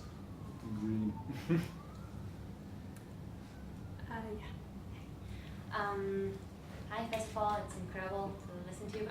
I'm Israeli, I live in Tel Aviv, and now I'm in Jerusalem, and it's like, wow, like everything they say here is practically not new, but it's like in a real different angle than what I ever heard anywhere. So thank you for that. And my question is about a part that it feels big in Jerusalem, at least. Well, not in Tel Aviv, but the whole violence in Jerusalem. Like, I've never have experienced that before in Tel Aviv. And That's violence. And I wanted to ask, especially Sami, about it. What I heard is mostly that the Palestinians who do these knife intifada, or attacks, they have nothing to lose, because in their homeland, people are like, it's like a shaheed. It's incredible. It's a glorious thing to do. They get money from their authority. And then what happens is, for Israel to balance the equation, we destroy their houses and I don't know, other stuff. Also like other stuff, but I'm not very informed, I know. So I was wondering, like, as someone who lives there and knows how the perspective of the things is, we're talking about peace and like not violence, but when there is like this kind of equation, how do you even stop this? Like, how does it get out of the circle of this violence? Yeah, I mean, the reality that we live in is a reality that is creating the fertile ground for acts of violence to happen and to continue on both sides and towards each other.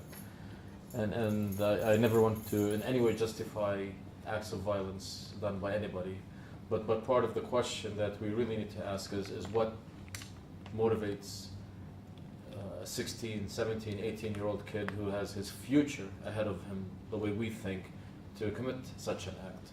And I would challenge those who say he just wants to do it to become a shaheed. Nobody just wants to do an act to die.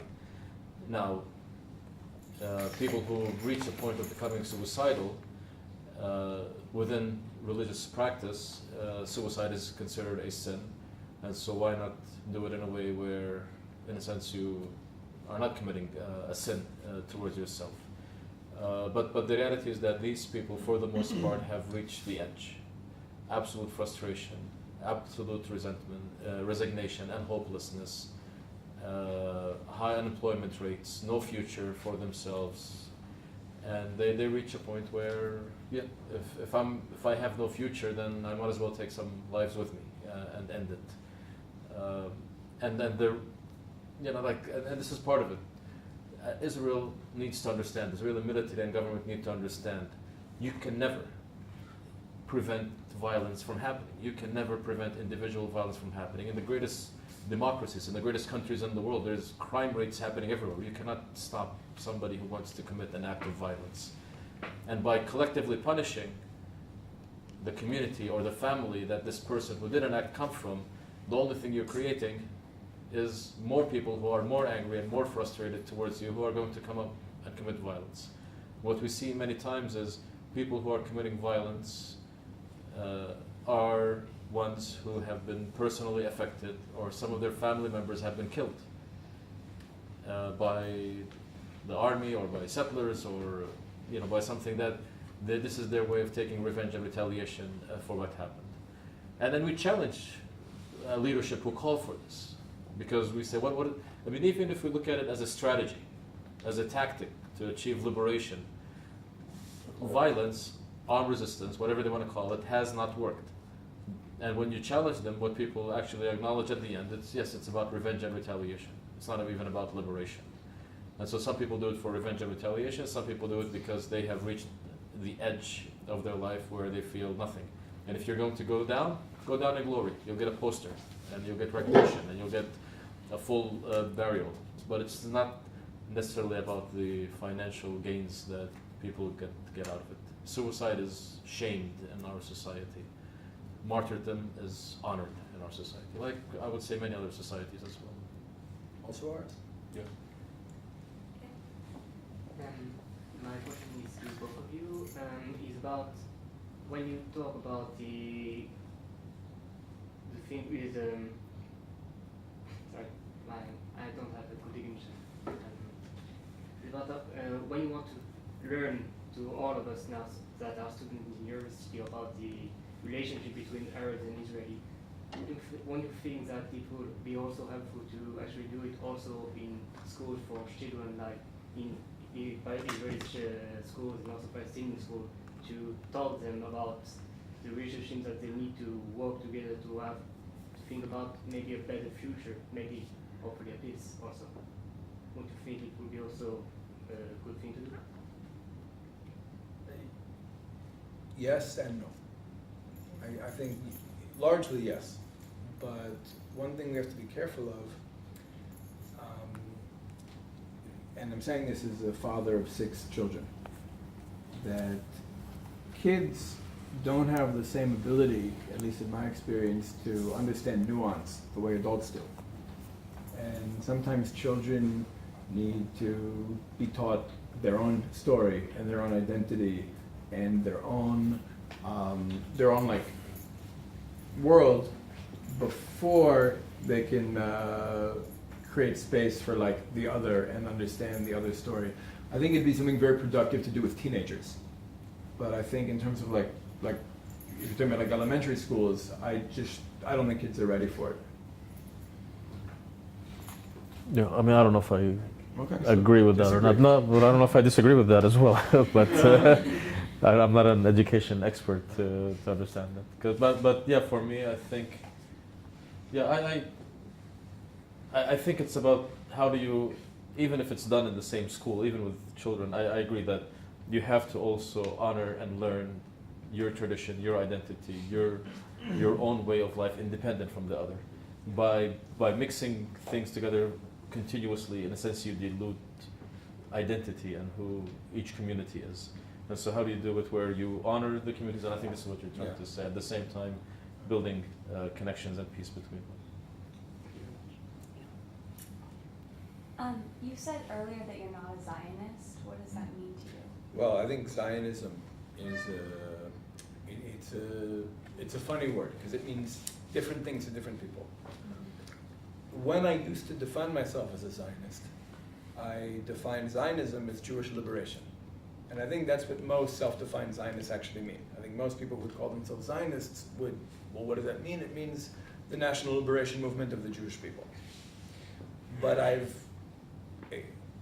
come to understand that the word means radically different things to a lot of people, including within Israeli society. I think that within Israeli society, Zionism has been reduced to, miluim, like reserve duty in the army, and a barbecue in Yom Ha'atzmaut. And that's like, it's not like a deep ideological movement anymore. Like there were so many different streams, it became such a big tent, everybody's a Zionist. Almost every Jewish party in Knesset calls itself a Zionist party, including Shas today. So it just, like it became so big and it became such a broad tent that it lost its meaning, like just for us internally. And I think it used to be a very powerful ideology, and the fact that it's not anymore indicates to me that the Jewish people are ready for something new. I think like we need to, I think Zionism did its job, it was successful.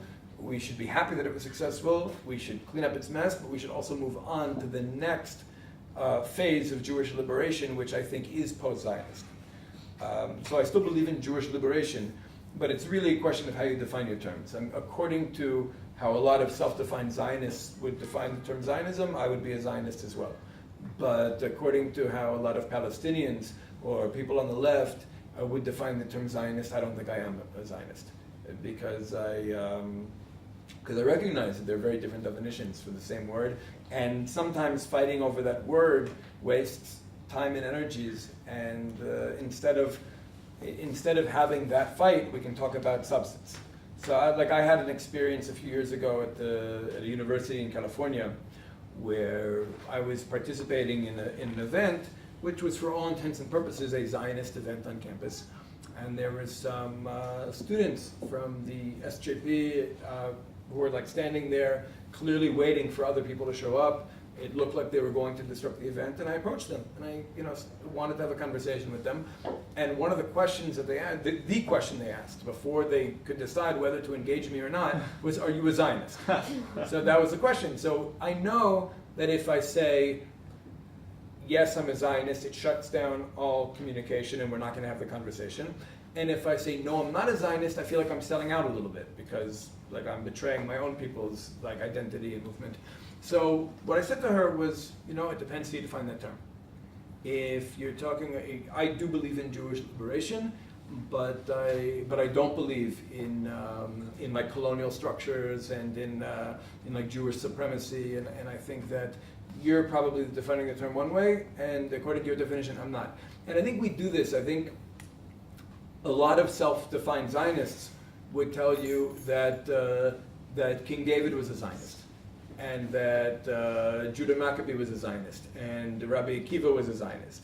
And the truth is, if we were to go back in time and ask Rabbi Akiva if he was a Zionist, he would probably look at us confused. Like he wouldn't know what that word meant. No. It's very anachronistic. We're taking modern words and retroactively applying it to people who predate that term. So, and I think Palestinians might do that as well when they say Jesus is a Palestinian. Right? If you ask Jesus, "Are you a Palestinian?" he would probably not understand what you're asking him. So I think we need to understand that the terminology could be a minefield, and sometimes the terminology prevents us from being able to engage each other.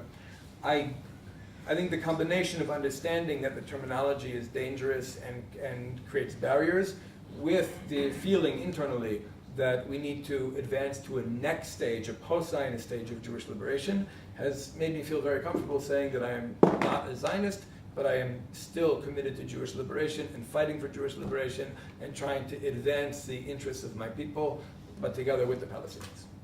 Jesus was a Jewish Zionist Palestinian. You get it now?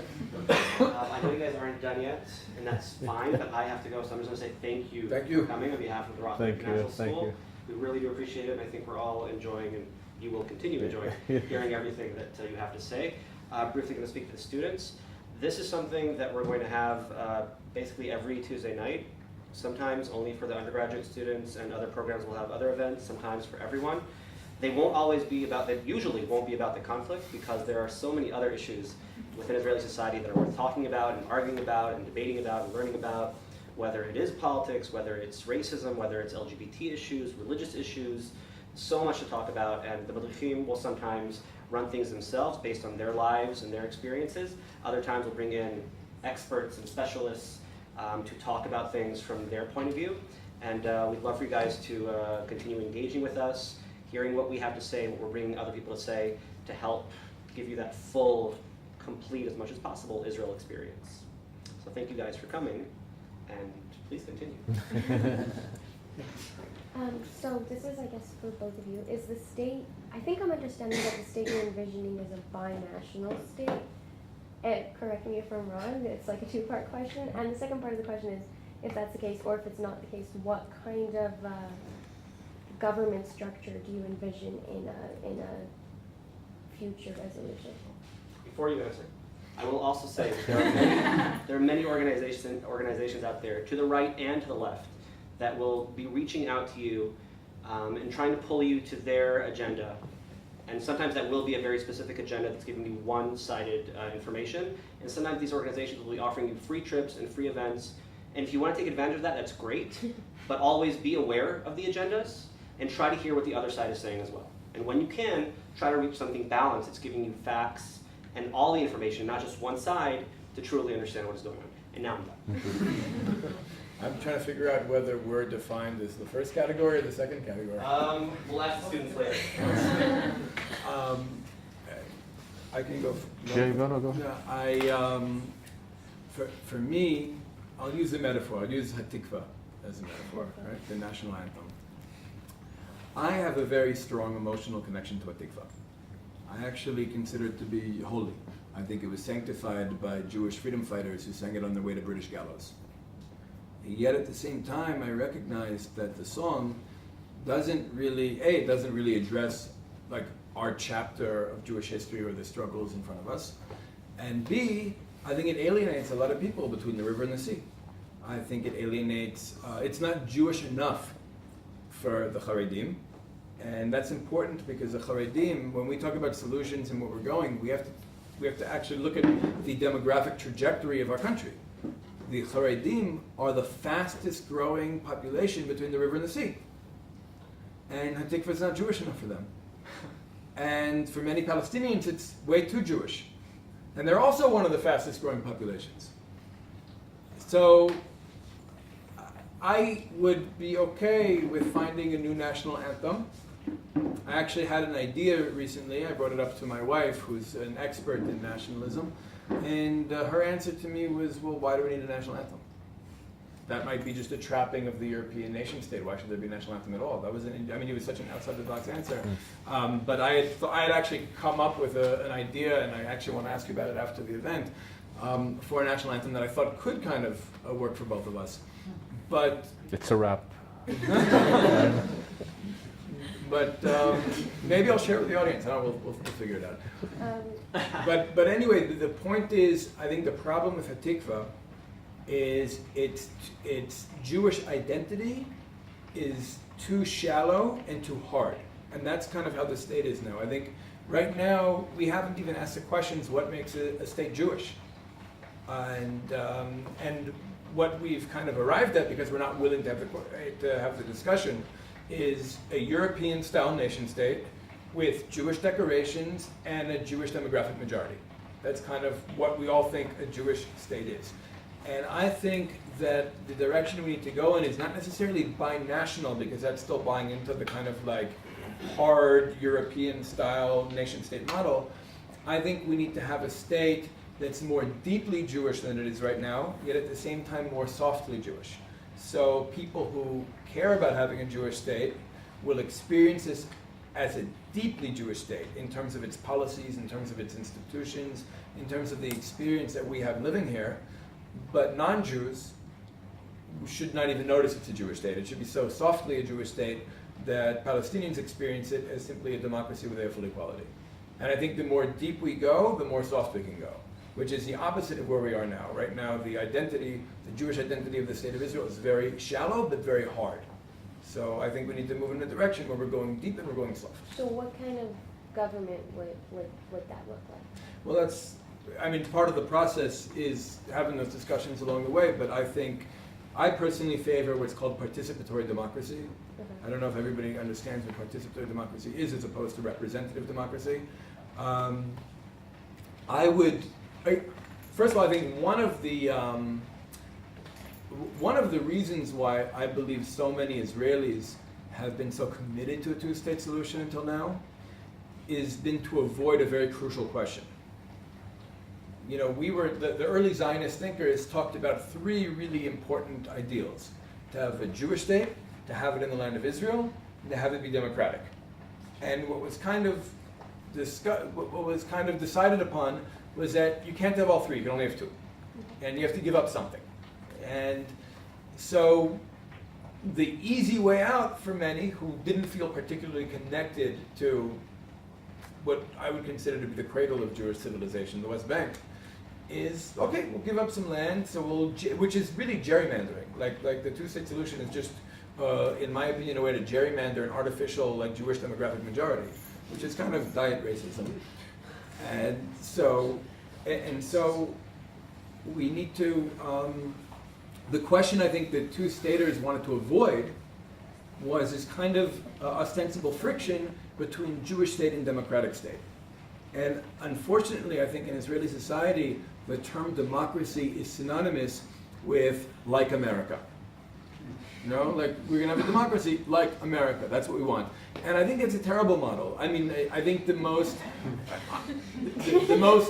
illustrative example I can give is our defense minister, Victor Lieberman, when he was called out for Israel selling arms to places like Myanmar and African countries and the Philippines, different war zones where Israeli arms the Israeli arms industry is actually selling weapons to these places and profiting from the blood of other people.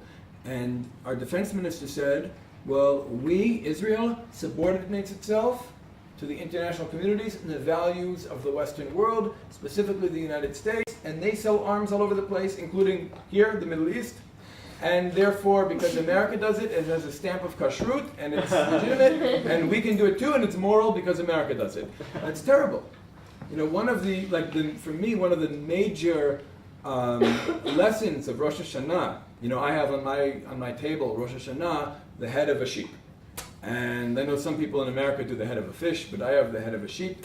And it's a siman that we should be the head and not the tail. That we shouldn't mimic the values of Western civilization, but we should actually bring our values to the world. Right? I mean, one of the problems I have with the whole concept of Judeo-Christian civilization or Judeo-Christian values is that it forces us to focus on what we share in common with Western civilization, which by definition means we're not unpacking what we don't share in common with them, and we have nothing left to give.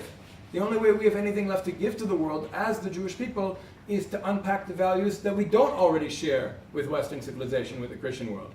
And we have to unpack those values, because I think we do have something left to give, and I think we can influence the world in a positive way now that we're back on the stage of history, now that we're independent again. So I think the models, we can't be subordinate to the models or the values of other societies. I don't think representative democracy is very democratic. I think the United States is much more of a corporatocracy than it is a democracy. I think, let's just leave Trump out of the conversation for a moment, because he's a bit of an anomaly. But generally what happens in American elections is you have two candidates representing big parties, essentially competing for the larger percentage of a popular vote. Basically, it's a popularity contest. Most people participating in the contest aren't very informed on the issues to begin with, and the candidates are more or less the same type of person, taking money from the same lobbyists and the same corporations, and when whoever gets into office is much more beholden to the corporations and lobbyists who gave him money for his campaign than to the people who elected him. And that's essentially a corporatocracy. It's an illusion of democracy. For me, democracy means empowering people to be able to influence the systems they live under. That's what democracy means to me, with or without voting. Voting is one way, but there could be other models that can work, and I think that the model that I have in mind, that I think right now would work, and again this could change, is a participatory democracy where every person between the river and the sea who wants to participate in the process, in influencing the structures they live under, has the same ability to do so on a local level that goes all the way up to the national level. Yeah, I mean, I don't want to add too much. I think, I just want to say, I'm not going to give you an answer, because I think that once we are ready for an answer, we will be so creative. We will come up with an answer that is so unique to where we live and how we live and what we bring into this. And I think participatory democracy is a key, decentralized authority is a key. How can we get each group of people that want to live the way they want to live it, and to be honored and respected for how they want to live their way of life. And I think this is what we need, because immediately we're thinking Western style. When we're thinking two states, we're thinking Or two states, binational. Western styles, or binational. I think we need to be very creative, and we can do this once. And this is why we say our work is not political. We say what is the foundation that needs to be created for the right political solution to exist on. And that foundation, where it is about just the simple recognition of rights, we don't even have that. Until I and my people recognize Jewish historic rights and claims to this land, and Jewish people recognize historic rights and claim of Palestinians to this land, and not see this as the obstacle, but see this as the way to move forward, then we could say, okay, how do we frame that? And this is what the example that Yehuda was talking about, we keep arguing about the frame. All the time we're arguing, we call it the framework for peace. Just like a painting, we argue about the frame. Should it be a wooden frame, a plastic frame, a thick frame, a thin frame, one state, two state, three states, a frameless frame, stateless state, no state solution even is being presented. He says it much better than me. And so then when we're asking is, yes, the frame is important, but as important is what is the painting in the frame. And we need to begin to engage in coming together to draw that painting of what peace and justice and equality in this land look like. Thank you.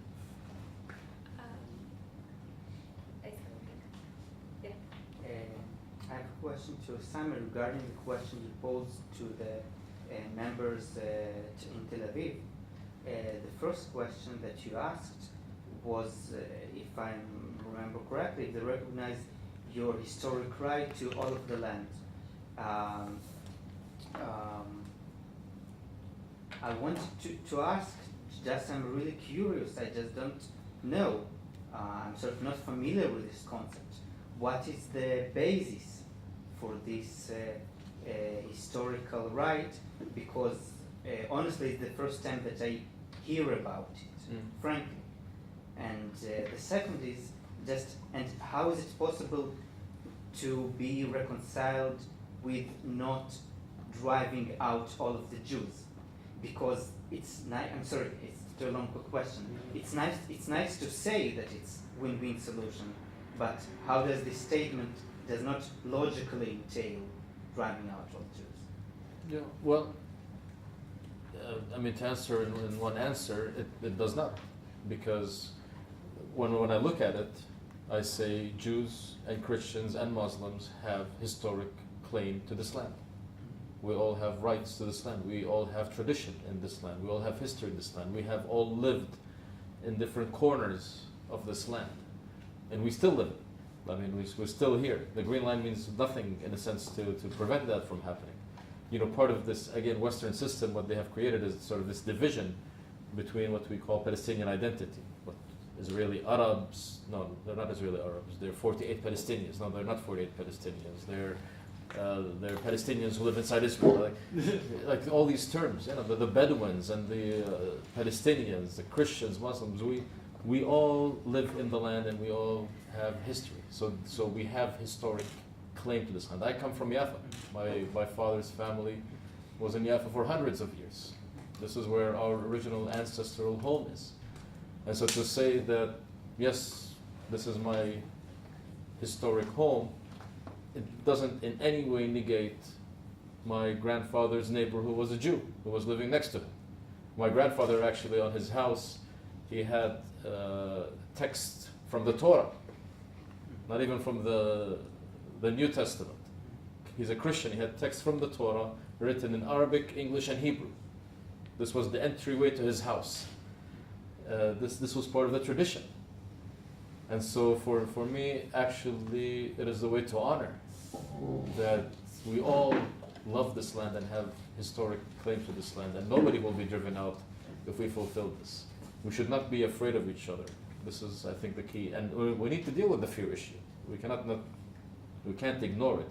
How do we deal with fear? How do we create mechanisms where people feel secure in this land from maybe the few who don't want to fulfill a bigger vision for us?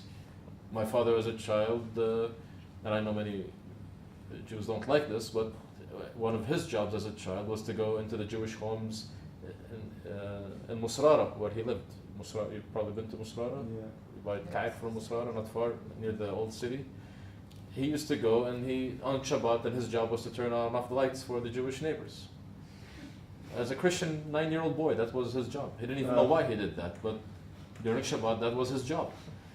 And so there is an amazing way that we could live together, and to really, I think, really create a model of what real peace looks like.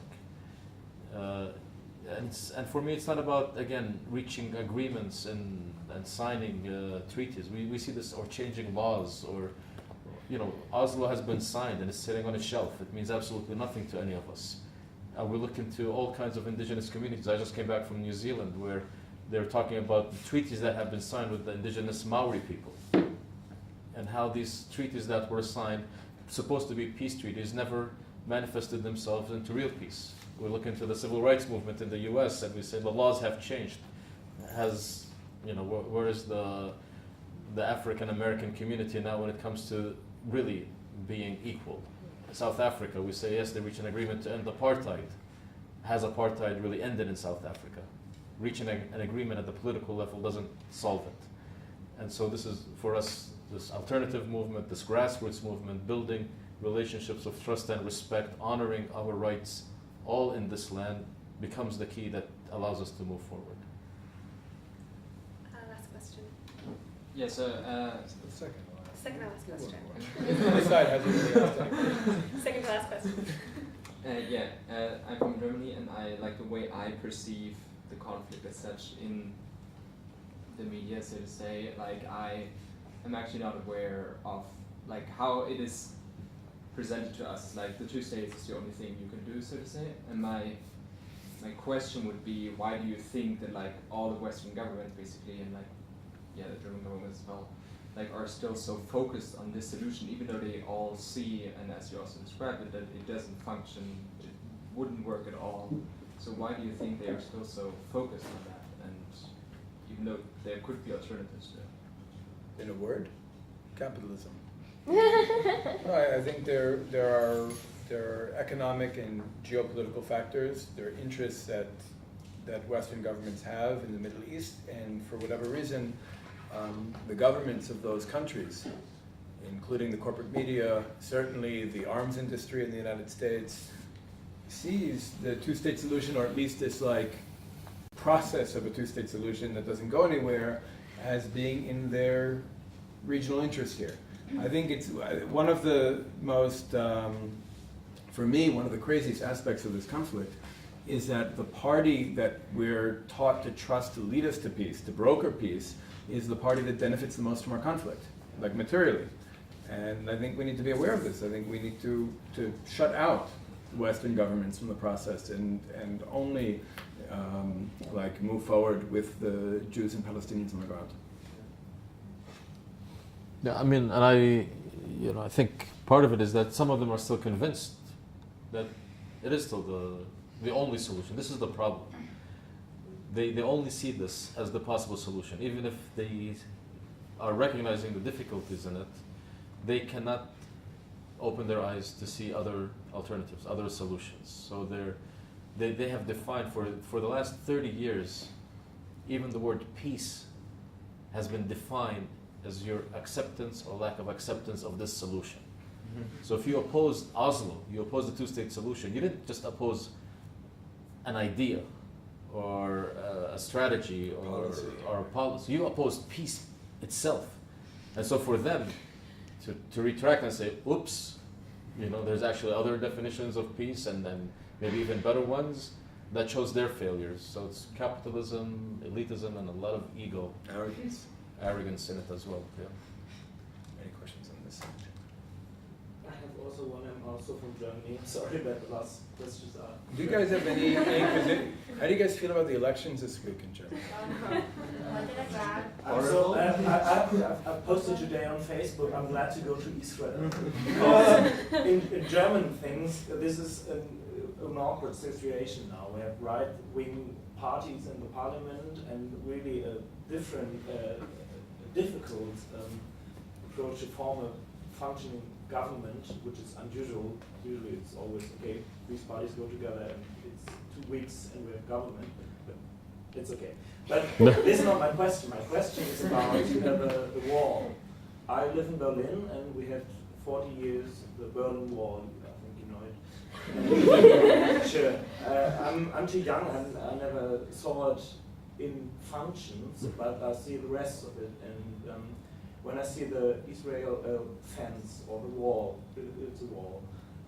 It's 3 times larger, higher than the Berlin Wall, and I think 4 or 5 times longer than not only the Berlin Wall, but the whole German wall in total. And a question to both of you, how do you perceive this wall? How does it change? I think this might be a long question, for long answers, but how do you perceive this wall, and how does it struggles with the peace and with also talking to each other, because you can't see them because the wall is 3 times higher than the Berlin walls. I already said I'm in favor of tearing it down. Yeah, sure. But I think it's interesting, most people don't know the story of how the wall came to be. There's a political story and there's a security story, but the political story is kind of important. The Second Intifada kind of disillusioned the majority of Israelis to the Oslo process. The Oslo process, which was supposedly moving us towards 2 states. And when the Intifada broke out, most Israelis lost faith in the concept of 2 states, in the concept of partition. And then a politician named, he was in the Labour Party, named Chaim Ramon. He later went to Kadima. He came up with this idea for a wall. And the media really liked it. But the leaders of the 2 major parties, Binyamin Ben Eliezer, a former general, head of the Labour Party, and Ariel Sharon, the head of the Likud party, who was the prime minister, former general also, they both laughed at this idea. Really, like they didn't, from a security perspective, they thought it was a joke, the idea of a wall. But I think the idea from Chaim Ramon's perspective seemed to be more finding another way to get the Israeli public back into the headspace of partitioning the land in 2. Said, okay, so peace didn't work, so now we're going to separate from them. They'll be on that side and we'll be on this side and we'll be secure. And the media really ran with this, and by the time the 2003 elections came about, polls showed that there was a significant number of Israelis in the center who supported the idea of the wall. So both major parties, Likud and Labour, adopted the policy, and ultimately it became Israeli policy that we have this wall. So I really do look at the wall as an attempt by the establishment to trick the public back into supporting partition after the notion of peace with the Oslo years failed. And I think that we need to move past it. I think for Palestinians it's extremely oppressive. For us, it's also for those of us who care about who feel connected to the land, especially parts of the land on the other side of the wall, it's very threatening as well. And it's interesting, when you hear criticism of Israel from the international media or from foreign governments, it's never about the wall. It's like, it's probably the thing I hear Palestinians complain about the most or feel most like disenfranchised by day to day. And you never hear the State Department or European governments or the media focus on the wall and how it's such a problem. So I think we need to understand, based on this experience and many other experiences, we need to understand that what matters to the peoples on the ground are often very different from the agendas of the foreign governments trying to drive solutions here. And if we were to drive solutions, I think the wall would be one of the first things to be thrown down. That's good. Well, that was a good question to end with. Okay, Very quick question for Sami. I was wondering, what are your thoughts? How problematic do you think the divide among the Palestinians, specifically Fatah and Hamas, is, and how would you solve that? Well, recently they began talking with each other. I don't know. Yeah, again. I don't know if they're still talking or not. They're still talking, okay. I think the divides are very big. I personally don't trust anything that will come out of these talks. I think both of them are more likely to make a deal with Israelis than to make a deal with each other. They are really, like, it's a power struggle. It is a real power struggle between these two parties. And sadly, they're fighting over a trash dump. I mean, really, like, it's not even worth fighting what they're fighting for. But it is about money, it's about politics, it's about prestige and control. And I think if I speak on behalf of most Palestinians are sick and tired of both parties, of Hamas and Fatah. But they have power, they control, they have arms, they have money, and that's why they are in power. And they are being funded by different countries to maintain that, including the West, including the United States, including Israel. They want to keep certain parties in power and in control, because how they can also control the Palestinians. So yeah, I cannot. For me, there isn't. I have no desire even to work on making peace between them. To be honest, I think as Palestinians, we need to go beyond this. As you've been saying, we need to go beyond all of these things and to begin to creatively look into what are the alternative options for the future. Okay, well, before we go, I just want to say this discussion just skimmed the surface. If this was interesting to you, if you enjoyed it, I encourage you to apply to the Atid Leadership Program. We go much more into depth about what they talked about and other issues. Yeah, the flyers.